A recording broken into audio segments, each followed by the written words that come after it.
Some prayers go unanswered. Others are answered in ways you could never imagine. In a quiet church on Christmas Eve, a little girl made a wish not for gifts, not for candy, but for something no one else knew she desperately needed. A father ... for her mother. But what she didn't know was that someone was listening. A man with a broken heart and the power to change her life forever. What follows is a story of faith, fate, and a family born out of the most unlikely miracle. You'll never forget what happens next. The chapel was quiet, warmed only by the soft flicker of candles and the faint scent of pine from the garlands that lined the altar. Snow whispered against the stained glass windows as the evening service continued. Voices lifted in hushed reverence. Children yawned, mothers sang, and old men bowed their heads. But near the front pew, something different stirred a prayer, not spoken loudly, but felt deeply. A little girl, no older than 5, knelt beside her mother. Her tiny hands were clasped tight, eyes shut, as if she was holding the whole world in that silent moment. "Dear God," she whispered, so soft it could have been mistaken for the wind. "Please ... send Mummy a dad, not for me. For her, she's so tired. Please let her smile again." Ethan Carver sat in the very last row of the church, his long coat draped over the pew beside him, his hands folded, not in prayer but thought. He hadn't planned on being here.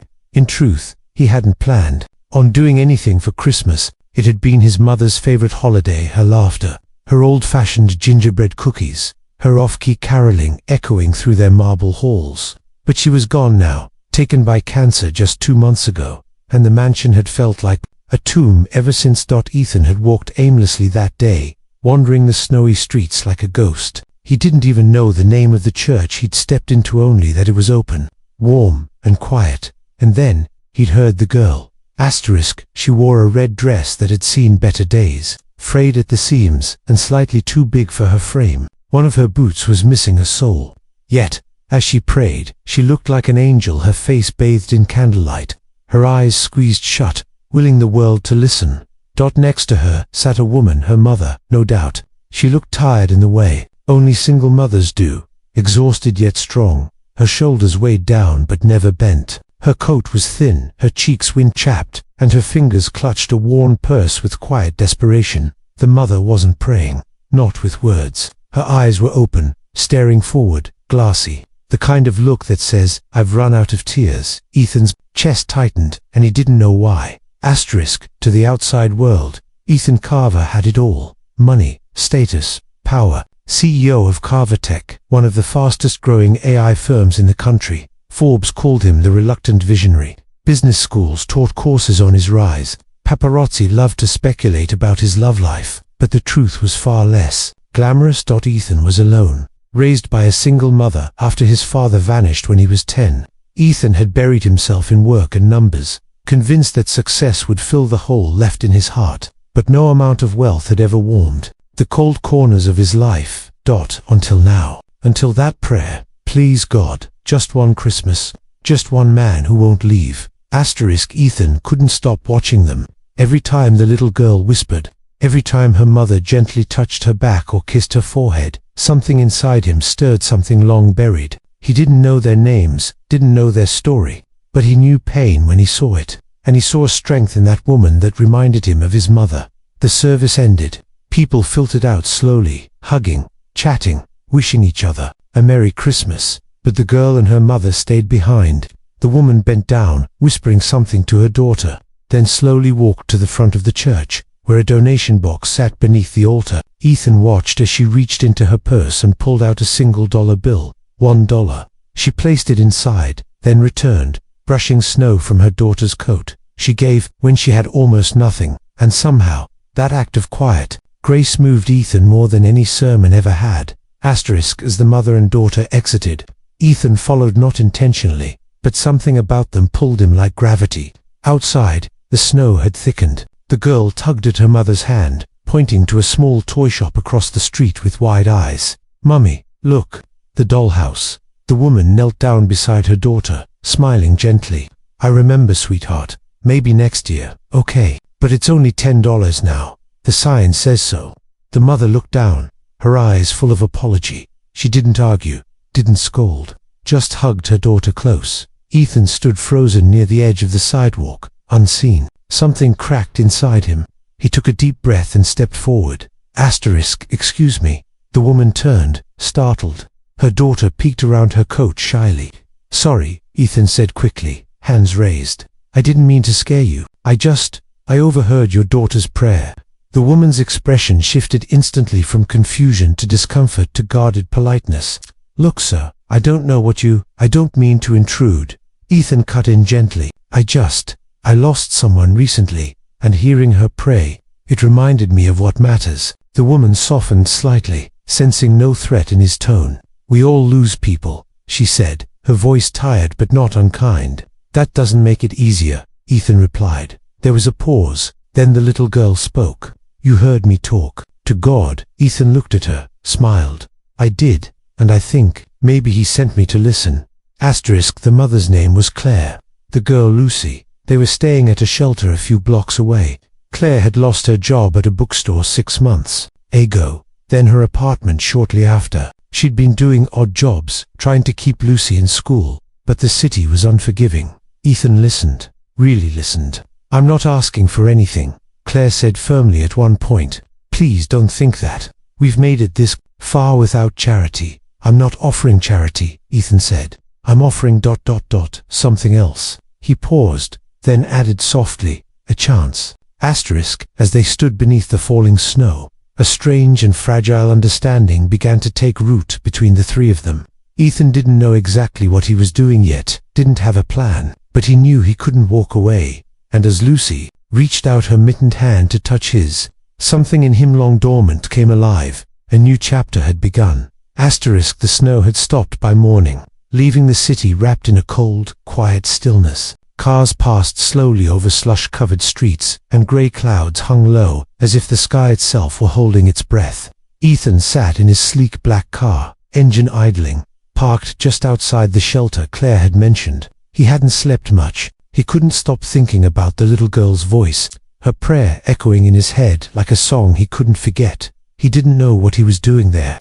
A billionaire, in a neighborhood where people lined up for warm soup and clean socks. It didn't make sense. But some things didn't have to. His hand hovered over the keys, ready to turn the engine off, then on again, then off. But before he could decide, the shelter's door opened, and Claire stepped out. She wasn't holding Lucy's hand this time. She looked different, not weaker, not smaller, but more guarded. The lines around her eyes seemed deeper, the curve of her shoulders more inward.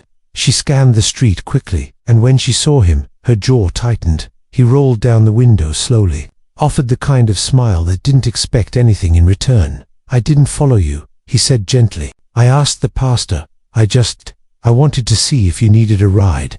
Claire looked back at the door, then at the sidewalk, then at him again. Her silence said more than words could. I'm not here to fix anything, Ethan added, softer. Now, I just don't want her to keep praying for something I could give and ignore. She walked forward, slow and cautious, like someone who's learned too many times that kindness comes with a cost. We don't accept handouts, I figured. So why are you here?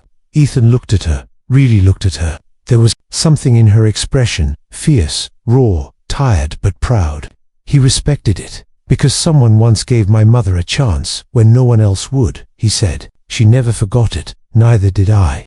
Claire glanced away, lips pressed tightly together. Lucy has school. I walk her in the mornings. Let me drive you. That's all. She hesitated, then nodded. Inside the car, Lucy greeted him with wide, sleepy eyes and a smile that made his chest ache again. You're the man from church, she said brightly. The one who heard my secret. I guess I am, Ethan replied, chuckling softly. You have a way of making secrets feel important. She beamed, then nestled into her mother's side as the car pulled into traffic. The school was only a few minutes away, but the ride felt strangely warm, comfortable, familiar, in a way Ethan hadn't felt in years. When they reached the front of the school, Lucy climbed out, turned back, and waved.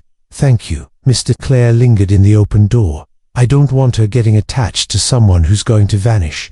I'm not planning to vanish. That's what people say right before they do. He didn't answer. There wasn't a sentence strong enough to erase the years of disappointment she had clearly carried. So instead, he said, I'll be here tomorrow, if you change your mind.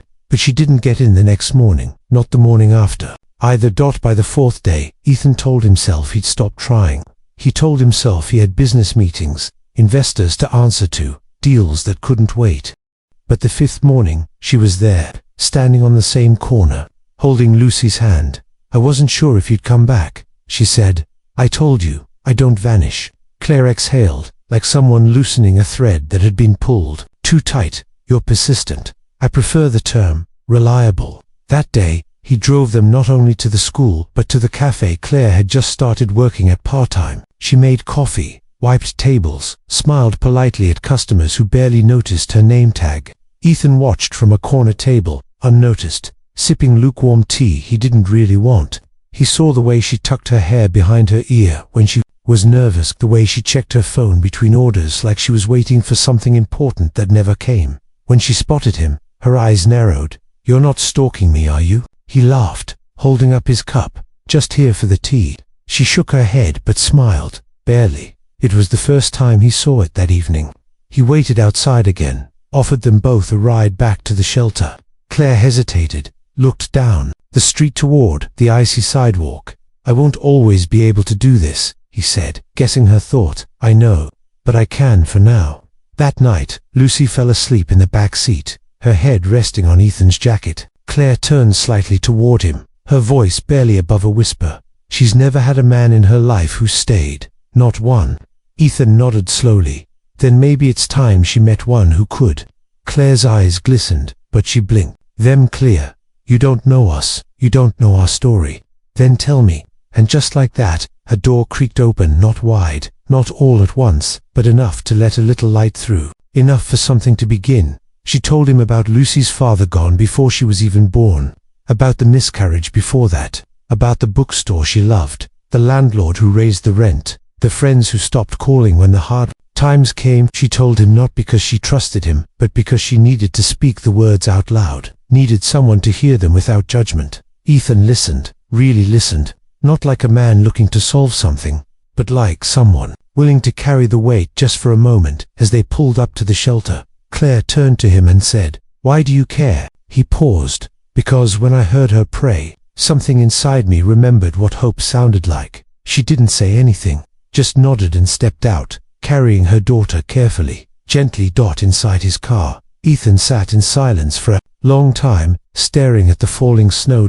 And for the first time in years, he didn't feel alone, not completely. That night, he opened an old wooden box in his closet, his mother's box. Inside were photographs, her favorite locket, letters she'd written and never sent. He unfolded one, her handwriting still delicate, still hers. "If you ever lose your way, my son, find someone who needs you. That's where your purpose will live." He smiled through tears he didn't wipe away. He had found someone. To someone's. In fact, and maybe just maybe, they'd found him too. Ethan didn't sleep much that night. The letter from his mother sat on the nightstand beside his bed, her familiar script etched into his memory now. "Find someone who needs you." The words refused to leave him. In the silence of his penthouse apartment, so modern, so polished, so painfully empty, Ethan found himself questioning what need even meant. Was it giving money, solving problems, or maybe it was just showing up every single day, even when there was no applause or grand moment? Maybe it was being a quiet presence in someone else's storm. The next morning, he was there again, waiting at the corner. No expectations, no pressure, just there. Claire and Lucy came out, bundled in second-hand coats and mismatched gloves. Claire didn't say anything at first. She just opened the door and helped Lucy into the back seat. As they drove, Lucy hummed softly to herself a tune Ethan didn't recognize, but somehow it made the car feel warmer, fuller. Halfway to school, Claire spoke. "I had a job interview yesterday," she said, eyes forward. Ethan looked at her, surprised. "That's great. What kind?" "Receptionist, at a dental office, steady hours, benefits if I stay 3 months." He nodded. "Do you think you'll take it?" She hesitated. "I want to, but it means finding someone to watch Lucy after school, and that's not cheap." He didn't offer to pay. She wouldn't have accepted that, but an idea was already forming in the back of his mind. When they reached the school, Lucy lingered a moment before getting out. "Do you think if I keep praying, maybe God will really listen?" she asked, voice barely above a whisper. Ethan leaned over gently. I think he already is. Lucy smiled, squeezed his hand once, then ran inside. Claire watched her daughter disappear through the doors before turning to Ethan. She talks about you, you know. Oh, she calls you the man with the sad eyes and the kind voice.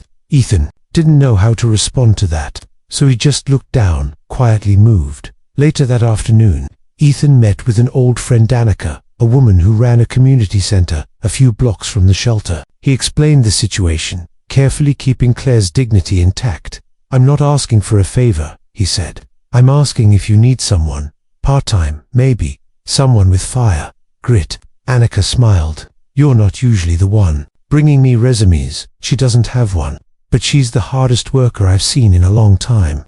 By the end of the week, Claire had 2 job offers and a decision to make. She chose the community center, not because it paid more, it didn't, but because the hours worked better for Lucy, and because, deep down, she liked the idea of helping others, of being needed, not just rescued. Ethan didn't involve himself more than necessary, but he showed up, picked Lucy up when Claire ran late, helped her carry groceries, stood quietly at the back of the room during the center's parent-child art nights, painting stick figures with Lucy while Claire worked the welcome desk. And slowly, almost without noticing, something began to shift. It wasn't a grand transformation. There were still late nights and tight budgets and uncertainty, but the days began to feel lighter. There were more laughs, more smiles, more moments when hope didn't feel like something borrowed. One evening, Claire invited him to dinner at a fancy restaurant, but in the modest kitchen of the transitional housing apartment they'd finally moved into. It smelled of rosemary and garlic, and there was music playing softly from an old radio. Lucy sat at the table coloring while Claire cooked. Ethan leaned against the doorway, watching the two of them. It felt like he was watching a memory that hadn't happened yet, something out of a life he hadn't even dared to want. When they sat down to eat, Lucy insisted they say grace. Claire looked embarrassed, but Lucy was already squeezing their hands. Thank you, God, she whispered, eyes closed tight. Thank you for this food. Thank you for Mummy, and thank you for the man with the sad eyes, who's not so sad anymore. Claire looked at Ethan then, really looked, and for the first time, the walls in her expression weren't just lowered, they were gone. After dinner, when Lucy was tucked in and the dishes were drying in the rack, Claire and Ethan sat together on the couch. No TV, no distractions, just quiet. I never expected this, she said finally. Me neither. You could have just driven away. I thought about it. What stopped you? Ethan took a breath, then let it out slowly. You, Claire, tilted her head, puzzled. You're strong. You fight like hell for her, but no one's ever fought for you, have they? She didn't answer, but her silence said everything. So Ethan reached over, not to grab her hand, but to offer his. Open, steady, waiting. Claire stared at it for a moment, then slowly, cautiously, she placed hers in his. And there, in the dim glow of that small apartment, something unspoken passed between them. Not a promise, not a confession, just the beginning of something real. A week later, Ethan found himself standing in the toy aisle of a small neighborhood store, holding a princess doll in one hand and a tiny science kit in the other. He wasn't sure which one Lucy would like more. He wasn't even sure if buying her a gift was the right thing. It wasn't her birthday. It wasn't Christmas. It was just Tuesday. But for the first time in a long while, Tuesday didn't feel ordinary. Not since that night on the couch. Not since Claire had placed her hand in his without words, without fear, just quiet understanding. He eventually bought both, then added a puzzle, just in case. That evening, when he arrived at Claire's apartment, Lucy ran to the door before he could knock. She was already wearing pajamas and had her favorite blanket trailing behind her like a cape. You're early, she squealed. We just finished spaghetti. Mummy, let me stir it. Claire appeared behind her, wiping her hands on a dish towel, and gave Ethan a surprised smile. We weren't expecting you till later. I know. I had some extra time, and I brought something.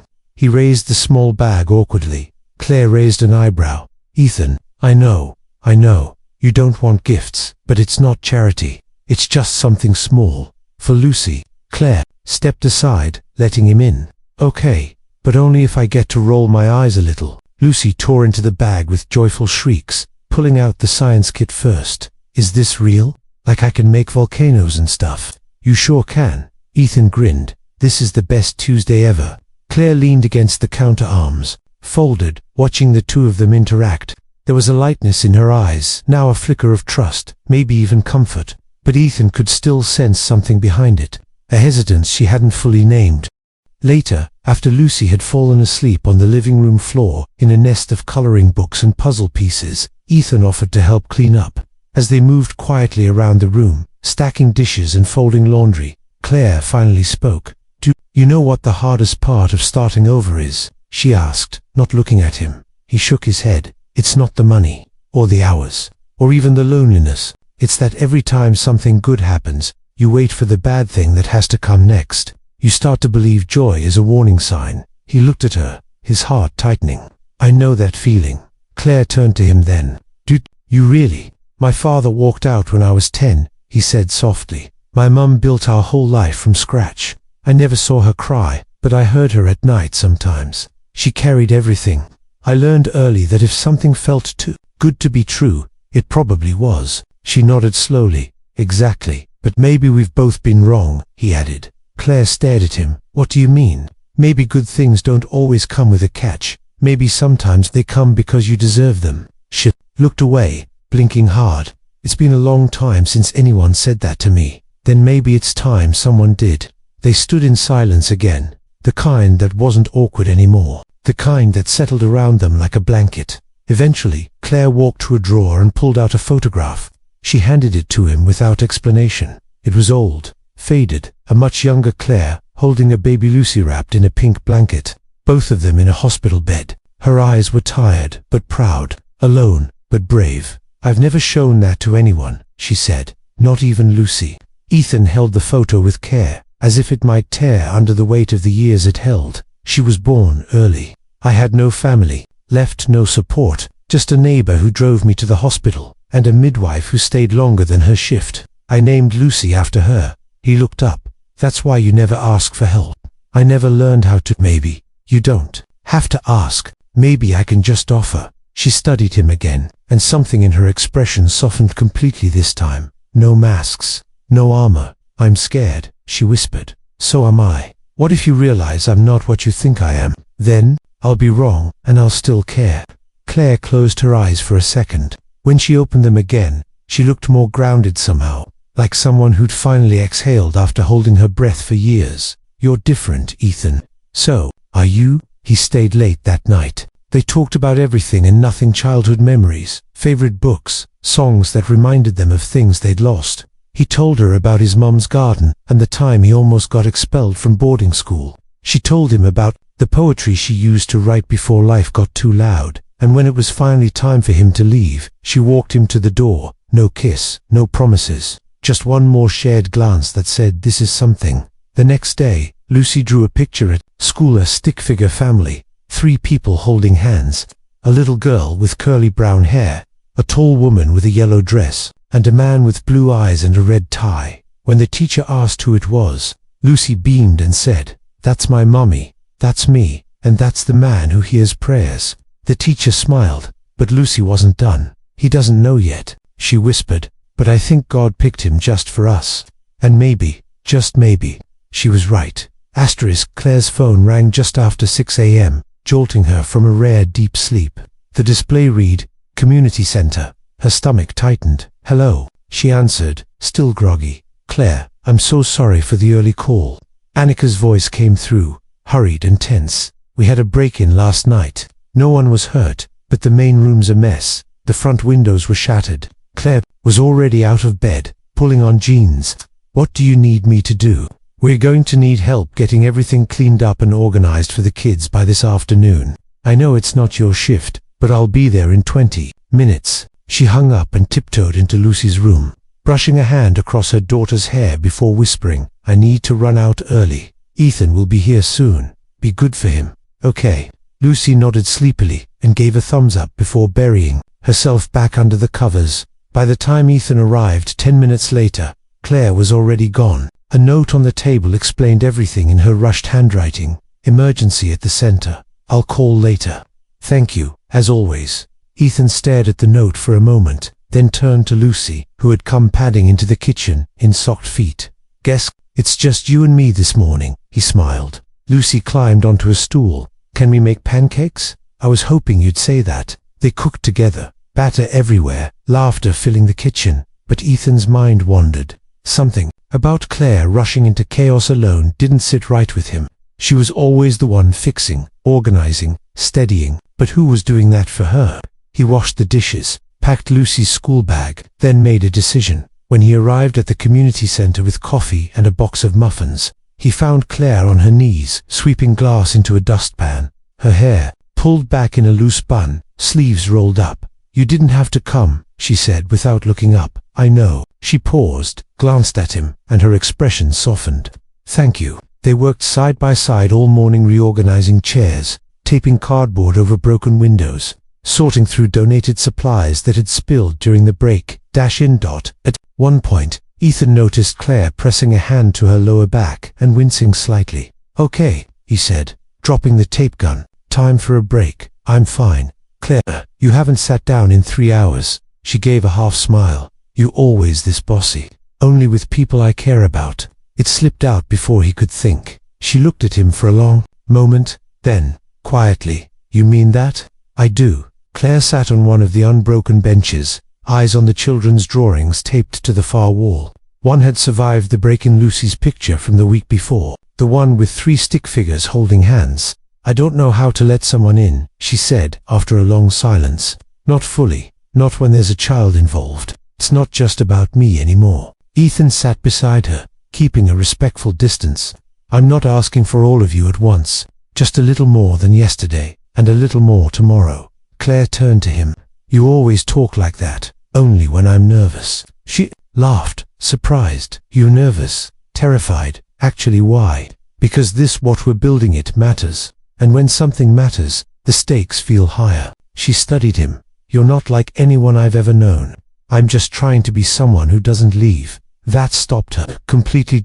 Because every man before had left. Her father, Lucy's father, the people who promised and vanished. But Ethan was different. He wasn't promising perfection, he was promising presence. Later that afternoon, as they finished sweeping up the last of the debris, a woman walked into the center, holding a clipboard. Hi, I'm with the City Grant program, she explained. We had a surprise inspection scheduled today, but we can reschedule, given the circumstances. No, Claire said quickly, wiping her hands. We're ready. Ethan watched her step forward with confidence, tired, covered in dust, but somehow shining. This woman who had once trembled through each day now stood like a pillar in the storm. The inspector toured the building, asking questions. By the end of the visit, she looked genuinely impressed. You're doing remarkable work here, she told Claire. You might qualify for additional funding. Claire smiled, her eyes welling. Thank you. As the inspector left, Ethan looked at her with quiet pride. You're changing things. I'm trying. You are.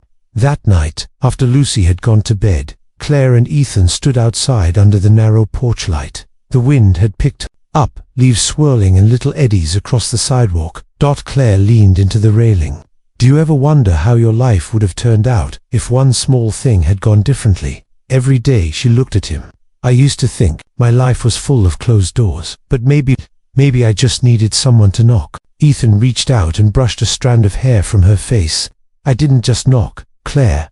I'm standing on the other side, waiting. You just have to open it. She hesitated for 1 second, then stepped forward, her hand resting lightly on his chest. I don't know what this is yet, she whispered. You don't have to. Not today. She smiled. But I want to find out. And in that small space between words and heartbeats, something shifted again. It wasn't about grand gestures or fairy tales. It was about showing up again, and again, until showing up became love. The first snow of the season came quietly, dusting the streets like powdered sugar. Lucy pressed her nose to the frosty window, her breath fogging the glass as she traced little hearts with her finger. Mummy, she said, not turning around.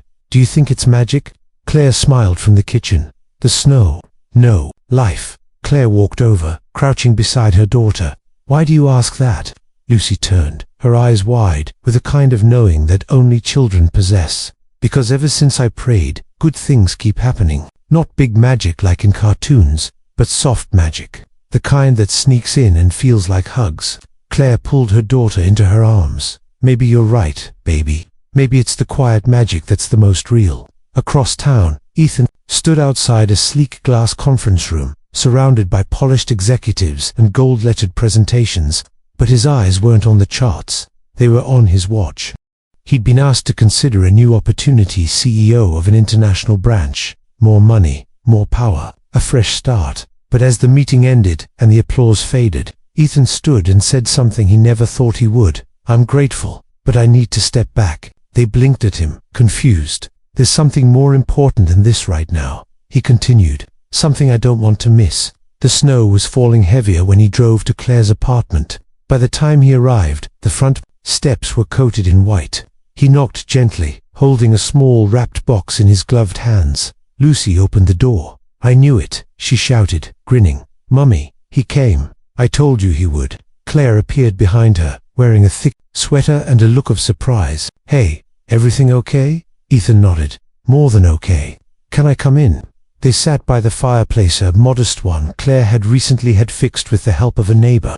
The lights were dim, the room warm. Lucy played with puzzle pieces on the rug nearby, humming to herself. Ethan handed Claire the box. She opened it slowly, revealing a delicate gold locket. She looked at him, puzzled. What is this? Open it, he said. Inside were two tiny photographs, one of Claire and Lucy together, laughing on the community center steps, and the other of Ethan, taken just days ago, holding Lucy's drawing in his hands. I wanted you to have something, he said quietly, in case you ever forget what you mean to someone. Claire's hand went to her mouth, emotion flooding her expression. I know we're not rushing. I know this has taken time, but I need you to know, I'm not going anywhere. You and Lucy, you're not just something I care about. You're home. Claire swallowed hard. No one's ever said that to me. Not like this, not when it mattered. Well, Ethan said, smiling, maybe it's time someone did. She leaned forward and kissed him, not like the movies, not dramatic or rushed, just soft and real. The kind of kiss that says, I trust you now, I'm ready. Lucy squealed and clapped from the rug. You're gonna be my real dad soon, huh? Claire blushed, laughing. Lucy, Ethan smiled. One step at a time, kiddo, but I'll always show up. That's a promise. Spring came early that year. The city thawed, trees bloomed, life moved forward. Claire's community center received the grant. She was able to expand the after-school programs and even hired 2 new part-time staff. The kids started calling her Miss Claire like she was already legendary. Ethan sold his shares in the company and launched a non-profit focused on education for underprivileged children. He named it after his mother Eleanor's hope. Lucy graduated to the 1st grade and proudly wore a necklace Ethan gave her, a tiny charm shaped like a key. Because you opened something in me, he'd told her when he gave it, and every time someone asked her what it meant, she'd smile and say, it's for unlocking hearts. One Sunday morning, they returned to St. Luke's Chapel, the same place where the prayer had first been whispered. The pews were quiet again, the same candles flickered gently, and as the choir began to sing, Lucy reached up and took Ethan's hand. Thank you for listening that night, she said softly. I didn't mean to. He smiled. But I'm so glad I did.